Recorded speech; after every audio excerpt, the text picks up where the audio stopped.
Consider the following formula. Which of the following statements is true for this formula? Well, we know that one of our variables, q, is defined as w minus 1. So what we can do is we can substitute in this value for every q that we see in each of our answer choices and solve to see if the statement remains true. Let's try that for A. We have w plus q, which we can substitute in w minus 1 for, which is greater than 0. And now we can begin to solve. We would have w plus w minus 1. W plus w would give us 2w minus 1, which is greater than 0. Then we can do opposite operations to isolate our variable. Addition is the opposite of subtraction, so we'll add 1 to both sides. 2w is greater than 1, and then 2 is being multiplied to w, so the opposite operation here is dividing both sides by 2.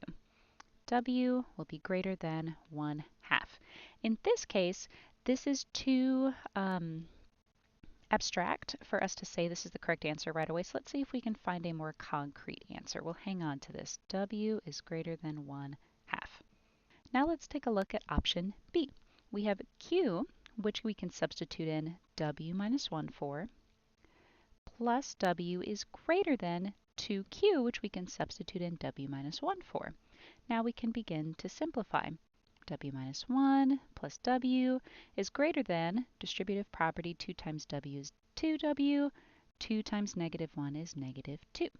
And now we can simplify on this side. We have two like terms. W plus w would give us 2w minus 1 is greater than 2w minus 2.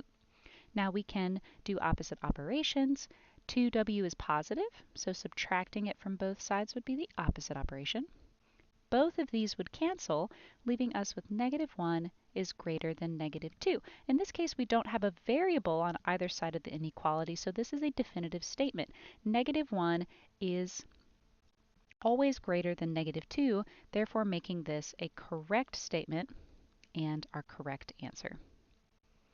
But for the sake of the video, I will go through and show you why C and D are incorrect.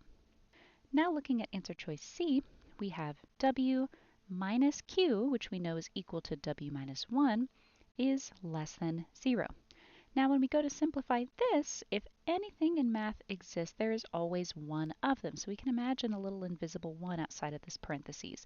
And that will help us see that we need to distribute this negative 1 into our parentheses in order to get the correct final answer. We'll have w, negative 1 times w would be minus w, and then negative 1 times negative 1 would be a positive 1, which is less than 0.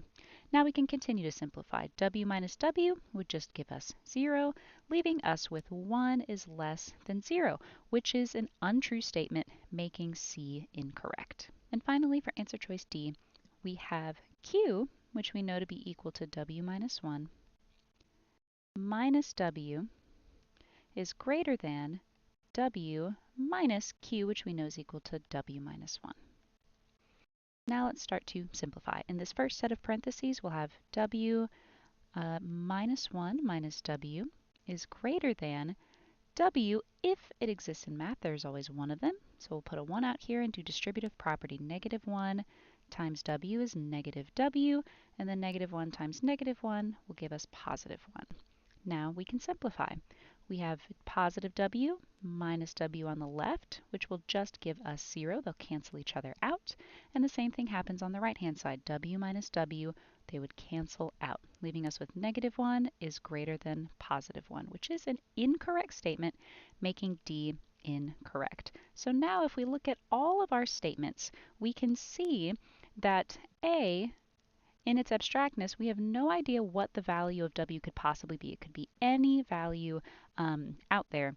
But B is definitively a correct statement. Negative 1 is always greater than negative 2, so B is our correct answer.